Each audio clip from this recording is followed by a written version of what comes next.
నమస్తే అండి. ఈ వీడియోలో మనం డే 8 క్వశ్చన్ని డిస్కస్ చేయబోతున్నాం. క్వశ్చన్ వచ్చేసి India is federal in form but unitary in spirit. Elucidate అంటే ఎక్స్ప్లెయిన్ చేయడం. India is federal in form but unitary in spirit అన్న క్వశ్చన్ తీసుకోవడానికి కారణం ఏంటంటే చాలాసార్లు రిపీటెడ్గా చాలా ఎగ్జామ్స్లో వచ్చిన క్వశ్చన్ ఇది. Quasi federation with strong centre, federal in form but unitary in spirit, ఇవన్నీ ఒకటే. అయితే దీని మీద క్వశ్చన్స్ తిప్పి అంటే స్టేట్మెంట్ మళ్ళీ మార్చి కానీ కాంటెక్స్ట్ అయితే చాలాసార్లు అడిగారు. సో దీన్ని మనం ఎట్లా జస్టిఫై చేస్తామన్నది అర్థం చేసుకోవాలి.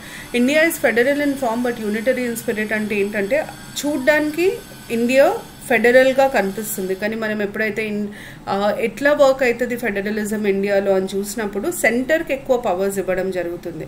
సో అంటే స్టేట్స్ వీక్ కాదు, ఇది ఎప్పుడైనా గుర్తుపెట్టుకోవాలి. States are not weak in India, it's just that centers is more powerful in India. So India is federal in form but unitary in స్పిరిట్ని ఎట్లా ఎల్యూసిలేట్ చేస్తారంటే ఫస్ట్ అసలు దీని అర్థం ఏంటి చెప్పండి. ఆన్సర్ స్టార్ట్ అయ్యేటప్పుడు federal in form but unitary in spirit అంటే అదొక యూనిక్ పొజిషన్ ఏంటి అంటే ఫెడరల్ స్ట్రక్చర్ ఉంటుంది, కానీ ఎప్పుడైతే వర్కింగ్కి వస్తామో అప్పుడు అక్కడ సెంటర్కి ఎక్కువ హోల్డ్ ఇవ్వడం జరుగుతుంది అని ఫస్ట్ చెప్పాలి. చెప్పిన తర్వాత ఎట్లా ఇస్తారు అన్నది మనం చెప్పాలి. ఎట్లా ఇస్తాము, ఎప్పుడైనా ఫెడరలిజం అన్నప్పుడు కొన్ని ఫీచర్స్ ఉంటాయి. ఫస్ట్ ఇంపార్టెంట్ ఫీచర్ ఏంటంటే లెవెల్స్ ఆఫ్ గవర్నమెంట్. కనీసం 2 లేదా ఎక్కువ లెవెల్స్ ఆఫ్ గవర్నమెంట్ ఉండాలి. డీసెంట్రలైజ్డ్ గవర్నెన్స్ ఉండాలి. ఇండియాలో కూడా సెంటర్ స్టేట్ 2 ఉన్నాయి, ఇబ్బంది లేదు. కానీ స్టేట్ లాగా మిగులుతుందా లేదా అంటే స్టేట్ పేరు అదే ఉంటుందా లేదా, స్టేట్ బౌండరీస్ అవే ఉంటాయా లేదా అన్నది మాత్రం సెంటర్ డిసైడ్ చేస్తుంది. స్టేట్కి నచ్చినా నచ్చకపోయినా స్టేట్ని విభజించాలన్నా, స్టేట్ పేరు మార్చాలన్నా, స్టేట్లోంచి ఒక పార్ట్ కట్ చేసి వేరే స్టేట్లో కలపాలన్నా ఆ మొత్తం డెసిషన్ మేకింగ్ పవర్ సెంటర్కే ఉంటుంది. స్టేట్కి ఏం ప్రమేయం ఉండదు. స్టేట్కి ఇష్టం ఉన్నా లేకపోయినా సెంటర్ చేయొచ్చు. ఉదాహరణకి యూపీ చాలా సార్లు యూపీని 4 పార్ట్స్ లాగా డివైడ్ చేయాలని, చిన్న స్టేట్స్ లాగా డివైడ్ చేయాలని అసెంబ్లీయే ప్రతిపాదించి సెంటర్కి పంపించినా సెంటర్ చేయలేదు. సో నేను స్టేట్ లాగా ఉంటానా లేదా అని డిసైడ్ చేసే పవర్ సెంటర్కి ఉంటుంది. అది ఒకటి. దాని తర్వాత రెండోది ఫెడరలిజం అని ఎప్పుడు మనం అన్నా 3 లిస్ట్స్ ఉంటాయి. Union list, state list, concurrent list. ఈ లిస్ట్లో అవసరం ఏంటి అంటే సెంటర్ స్టేట్ మధ్యలో అధికారాల విభజన ఈ లిస్టుల ద్వారా జరుగుతుంది.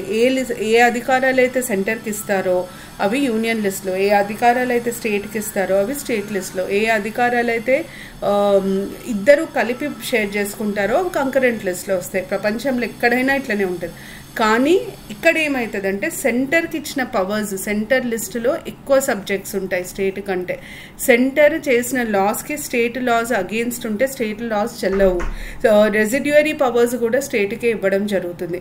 ఈ 3 కారణాల వల్ల సెంటర్కి ఎక్కువ పవర్ ఉన్నట్టు మనం చెప్తాం. దాని తర్వాత థర్డ్ వచ్చేసి ఇండియాలో సుప్రిమసీ ఆఫ్ కాన్స్టిట్యూషన్ ఉంటుందంటే అల్టిమేట్గా సెంటర్కి కానీ స్టేట్ కానీ పవర్స్ ఎక్కడి నుండి వస్తాయంటే కాన్స్టిట్యూషన్ నుండి వస్తాయి. అది కూడా ఫెడరలిజంకి ఒక ఫీచర్. కాకపోతే ఇండియాలో ఒకటే కాన్స్టిట్యూషన్ ఉంటుంది. ఆ కాన్స్టిట్యూషన్ని ఏ రకంగా అమెండ్ చేయాలన్నా, ఏ రకంగా దాన్ని మార్చాలన్నా ఆ పవర్ మాత్రం ఉట్టి సెంటర్కి ఉంటుంది, స్టేట్స్కి ఉండదు. అట్లాగే ఆల్ ఇండియా సర్వీసెస్ అన్నది సెంటర్ కంట్రోల్ చేసే ఆఫీసర్స్, కానీ వాళ్ళు పనిచేసేది స్టేట్లో. సో ఆల్ ఇండియా సర్వీసెస్ కూడా ఫెడరల్ స్పిరిట్కి అగేన్స్ట్ పోతుంది. అయితే ఇవన్నీ ఫీచర్స్ ఎందుకు పెట్టారు కాన్స్టిట్యూషన్లో అంటే మన డైవర్సిటీ, మనకి ఫెడరేషన్ కంపల్సరీగా అవసరం. ఎందుకంటే మనము ఒక డైవర్స్ కంట్రీ కాబట్టి. ఎందుకంటే ఇండియాలో చాలా పెద్ద కంట్రీ, చాలా ఎక్కువ జనాభా ఉంది. సో జాగ్రఫికల్ సైజ్, పాపులేషన్ వల్ల మనకు ఫెడరలిజం కావాలి. కానీ స్ట్రాంగ్ సెంటర్ ఎందుకు కావాలి అంటే డైవర్సిటీ వల్ల స్ట్రాంగ్ సెంటర్ కావాలి. డైవర్సిటీలో ఏమవుతుందంటే ఈజీగా డిసింటిగ్రేట్ అయిపోతారు, ఈజీగా వేర్పాటు వాదం పెరుగుతుంది. ఆ వేర్పాటు వాదం పెరగకుండా ఉండడానికి డైవర్స్ పాపులేషన్కి మనము ఎప్పుడూ కానీ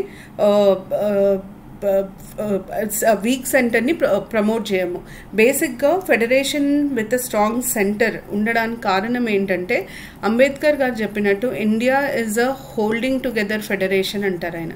హోల్డింగ్ టుగెదర్ ఫెడరేషన్ అంటే ఎప్పుడైనా మీరు గుర్తుపెట్టుకోవాలి, రాష్ట్రాలకి ముందు నుండి ఉనికిడి లేకుండా ఇండియాలో ఉట్టి బ్రిటిష్ పాలన స్టార్ట్ అయినాకనే రాష్ట్రాలకు ఒక రికగ్నిషన్ వచ్చింది, అది కూడా లాంగ్వేజ్ బేస్డ్. అదర్వైజ్ ఏన్షియంట్ పార్ట్లో స్టేట్స్కి పెద్ద రికగ్నిషన్ లేకుండే. ఫైనల్గా ఇండియాకి రికగ్నిషన్ ఉండే. అట్లాగే మెడివియల్ ఇండియా కూడా అంతే. మోడర్న్ ఇండియాలో బ్రిటిషర్స్ ఈ స్టేట్స్, లింగ్విస్టిక్ స్టేట్స్ మనకు ఇంట్రడ్యూస్ చేశారు. సో స్టేట్స్ ఇండియా ముందు నుండి ఇంతే జాగ్రఫికల్ ఏరియా బట్టి ఉండే, ఇంతే టెరిటరీ ఉండే. దాన్ని ఇంకా డివైడ్ చేసినాం మనం పాకిస్తాన్ కింద. అదే యునైటెడ్ స్టేట్స్ చూసుకోండి, స్టేట్స్ ఇండిపెండెంట్ ఉండే, అవన్నీ కలిపి ఒక సమూహం లాగా ఫామ్ అయినాయి. కానీ ఇండియాలో సమూహం లాగా మనం ఫామ్ అవ్వలే, మనం ముందు నుండి సమూహం లాగానే ఉన్నాం. కాకపోతే ప్రాబ్లం ఏంటంటే ఇండియాలో డైవర్సిటీ ఎక్కువ. ఈ డైవర్సిటీని ఉన్నందుకు కంట్రీని యునైటెడ్గా పెట్టాలి అంటే కంపల్సరీగా సెంట్రల్ గవర్నమెంట్కి ఎక్కువ పవర్ ఇవ్వాల్సి వస్తుంది. అంటే సింపుల్, ఈజీగా విచ్ఛిన్నం అయిపోగలిగే పరిస్థితులలో ఏం చేస్తామంటే గట్టిగా పట్టుకునే 2 చేతులు కావాలి. ఆ గట్టిగా పట్టుకునే చెయ్యి సెంటర్. విచ్ఛిన్నం కాకుండా పట్టుకోవాల్సిన బాధ్యత సెంటర్కి ఇస్తున్నారు. అందుకనే సెంటర్కి ఎక్కువ పవర్స్ ఇస్తున్నారు. స్టేట్స్ని సెంటర్ మీద డిపెండ్ అయ్యేటట్టు చేస్తున్నారు. అందుకనే స్టేట్స్కి ఇండిపెండెంట్ ఫైనాన్షియల్ రిసోర్సెస్ ఉండవు. ఇండిపెండెంట్ ఫైనాన్షియల్ రిసోర్సెస్ ఉంటే ఇండిపెండెంట్గా ఫంక్షన్ అవుతాము అంటారు. రిసోర్సెస్ తక్కువ ఇవ్వడం జరిగింది. ఇవన్నీ చేయడానికి కారణం ఏంటంటే సెంటర్కి కంట్రోల్ చేసే పొజిషన్లో ఉండాలి. So India holding together federation కాబట్టి దాన్ని federal in form, unitary in spirit లాగా వర్ణిస్తారు. నేను ఇప్పుడు చెప్పిన points, India is federal in form but unitary in spirit అంటే ఏంటి? యూనిక్ స్ట్రక్చర్, ఫెడరల్ ఫీచర్స్ ఉంటారు, యూనిటరీ ఫీచర్స్ ఉంటాయి. ఇండియాలో 2 లెవెల్స్ ఆఫ్ గవర్నమెంట్ ఉంటాయి, సెంటర్, స్టేట్. కానీ parliament has the power to alter the boundaries of the state or to create new states. అసలు ఫెడరలిజంలో ఇది ఉండదు. తర్వాత ఫెడరల్ ఆస్పెక్ట్ ఆఫ్ ఇండియా ఎట్లా తెలుసు మనకి అంటే డివిజన్ ఆఫ్ పవర్స్ 3 లిస్టుల ద్వారా. కానీ సెంటర్కి ఎక్కువ పవర్స్ ఉండేది దీనివల్ల. యూనియన్ లిస్ట్ ఎక్స్క్లూజివ్ యూనియన్కి ఉంటుంది, కానీ స్టేట్ లిస్ట్ ఎక్స్క్లూజివ్ స్టేట్ ఉండదు. కొన్ని సందర్భాలలో పార్లమెంట్ దాని మీద లాస్ చేయొచ్చు. దాని తర్వాత all India services, supreme court, integrated judiciary ఉంటుంది ఇండియాలో. ఇంటిగ్రేటెడ్ జ్యుడిషియరీ కూడా యూనిటరీ ఫీచర్ అనమాట, ఫెడరల్ ఫీచర్ కాదు. సుప్రీం కోర్ట్ అన్ని కోర్ట్స్ని కంట్రోల్ చేయడం కూడా యూనిటరీ ఫీచర్. సో ఇవన్నీ యూనిటరీ ఫీచర్స్. ఇక్కడ కింద ఇచ్చాను చూడండి. thus the Indian Constitution provides a framework that is fundamentally federal with a strong central government that can, when required by circumstances, assert its primacy. అంటే ఎప్పుడు నేను సుప్రీం అనదు, అవసరం పడితేనే సుప్రీం అంటుంది. ఎందుకు ఇట్లా చేసినాము అంటే because we have divorce and population ఎక్కువ ఉంటుంది, డైవర్సిటీ ఎక్కువ ఉంటుంది కాబట్టి. సో ఇట్లా మీరు రాయాల్సి వస్తుంది ఆన్సర్. ఇది మీకు ఫెడరేషన్ విత్ స్ట్రాంగ్ సెంటర్ లేదా unitary in form, federal in spirit, quasi federal in nature అని అడిగితే ఇట్లా రాయాలి మీరు ఆన్సర్. ఇదండి day 8 model answer explanation. Thank